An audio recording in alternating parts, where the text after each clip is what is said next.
राम राम, नमस्कार। आप सभी का अपनी सरिता दीदी की क्लासेस में आप सभी का स्वागत है। आज मैं हिंदी का एक छोटा सा टॉपिक लेकर आई हूँ। अर्थ के आधार पर वाक्य के भेद कितने होते हैं।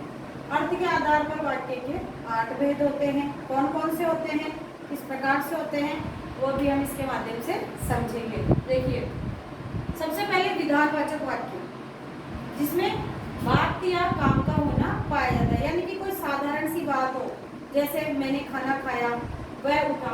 साधारण सी बात है, जैसे शगुन मेरी सहेली है, तो ये साधारण से वाक्य अगर हो तो आप उसमें क्या कर सकते हैं, विधानवाचक कर सकते हैं। दूसरा है निषेधवाचक वाक्य, यानी कि निषेध का अर्थ ही होता है नहीं का भाव, यानी कि जिस वाक्य में नहीं का भाव हो, किसी काम के नहीं होने का भाव हो, तो वह आपके कहलाएगा निषेधवाचक वाक्य। जैसे आप ये काम ना करें, तुम मत जाओ, तो नहीं का भाव आ रहा है, तो ये हो जाएगा आपका निषेधवाचक वाक्य। तीसरा आपके होता है प्रश्नवाचक वाक्य। प्रश्नवाचक वाक्य जिसमें प्रश्न पूछा जाता है, जिसमें हमारा प्रयोग, जिसमें हमारा उद्देश्य रहता है प्रश्न पूछना। जैसे कि आप कहाँ जा रहे हैं, तुम क्या कर रहे हो, तो ये सभी किसमें आ जाएंगे, आपके प्रश्नवाचक वाक्य में आ जाएंगे।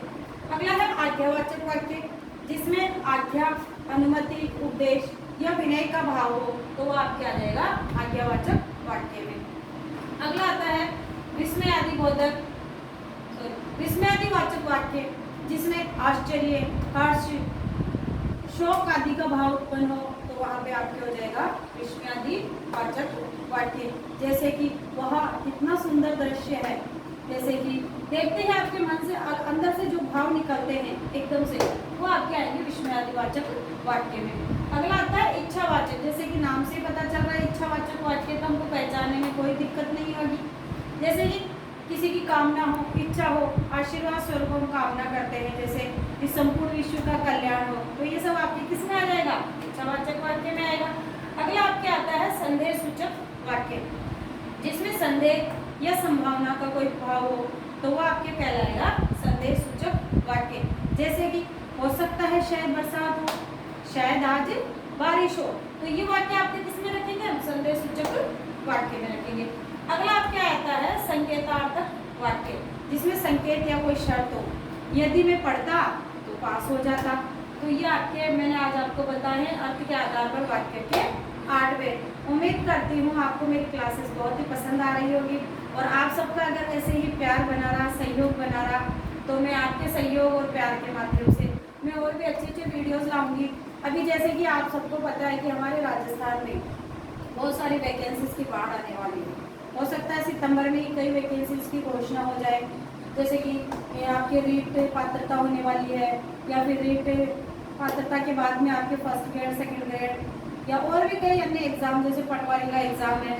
और सभी एग्जाम्स में, सभी परीक्षाओं में हिंदी के आधार पर जो प्रश्न पूछे जाते हैं, हिंदी से सभी टॉपिक से प्रश्न पूछे ही जाते हैं।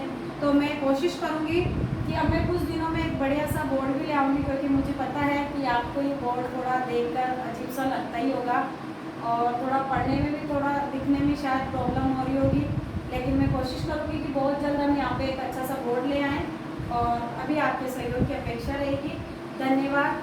व्यूज़ तो आप देखते तो हो बहुत अच्छा है, लेकिन please like, share and subscribe करें, ताकि आपकी सरिता दीदी का हौसला आगे बढ़े और हमारा ये साथ हमेशा बना रहे। धन्यवाद।